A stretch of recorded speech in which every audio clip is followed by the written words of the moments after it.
Today is very much an economic day in terms of the level of engagement they have and meetings in terms of the very, very strong and growing economic relationship between the United States and Ireland, and over 800 Irish companies now investing in the US, creating over 200,000 jobs. Big investments coming ahead of St. Patrick's Day. Joining me tonight ahead of the St. Patrick's Day meeting at the White House with President Trump is the Irish Prime Minister, the Taoiseach, Micheàl Martin.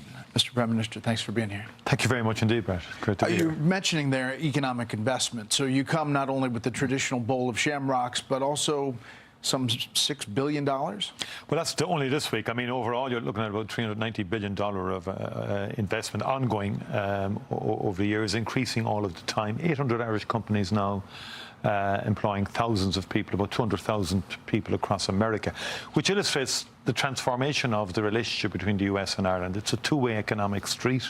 A lot of Irish companies coming to establish in US, and so we bring a lot of added value in terms of the innovative companies who are R&D based and so on like that. And it's a very, very positive story, and that investment will continue to grow of Irish companies coming in, and this week alone, that's $6.1 billion, made up by quite a number of Irish companies. This is a precarious time, obviously, for the economy worldwide, for the situation with the war. How is the president and this action perceived over in your neck of the woods? You are often considered a whisperer between the U.S. and the EU sometimes. What is the real reading over there? Well, I mean, more broadly in terms of the US-Europe relationship, yeah, Ireland, in particular because of our economic outlook and philosophy, has been a bit of a bridge and an access point for many, many US companies into the European market. I think in terms of all wars create uncertainty, and there is concern in terms of this. On the other hand, everyone has acknowledged that you cannot have a rogue state like Iran getting control of nuclear weapons, and it was a very, very repressive regime. From the Irish perspective, we prefer peaceful resolution of conflict, if that's possible, and we want, you know, we ultimately believe in diplomacy and dialogue because we had war ourselves on the island of Ireland. There was a terrible 30-year conflict, and we learned a lot in terms of how to resolve conflict, and it took a long time. The headlines over your way: Irish Times, Irish-American relations at their most strained since the foundation of the state. Guardian, a minefield. Taoiseach prepares for St. Patrick's Day visit to Washington. And Irish Independent, virtue signaling populism from Micheàl Martin won't mix with Donald Trump's unpredictability. They suggest there's some tension there. How do you read this? I'm looking forward to the visit. I mean, I had a very good visit last year, and we had a very good engagement. He was an extremely courteous person at that stage. If you remember, this time last year, it was all about tariffs. That's right. But you know what? Europe and US managed to negotiate, managed to get a deal, Turnberry Agreement, and we got a landing zone.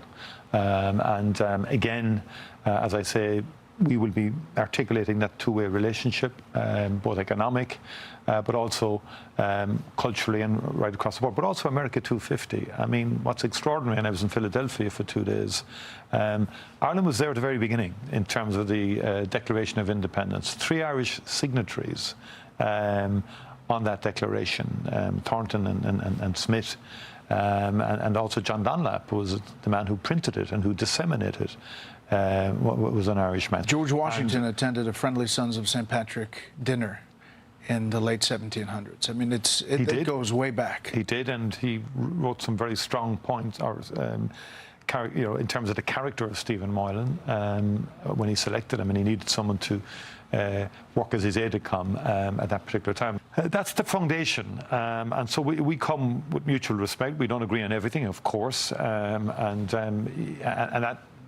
I think that once we have that mutual respect and so forth, I think the relationship will continue to grow. I mean, there's 35 million people in America who claim Irish-American descent. And millions more who just say it on St. Patrick's Day. Yeah, absolutely. But what's your message to them before I let you go? Well, our message to them is that this year in the American 250, essentially we want to affirm what you did, the contribution you made to America in building America, but also you maintained that dual loyalty to your country here in America, your new country, but also that loyalty to Ireland and commitment to Ireland and advocacy for Ireland, which has stood us in great stead through the Good Friday Agreement, the peace process, onto that economic relationship, cultural and sporting relationship also. Mr. Prime Minister, we appreciate your time. Thank you very much. Thank you very much. Thank you, Happy St. Patrick's Day. Thank you.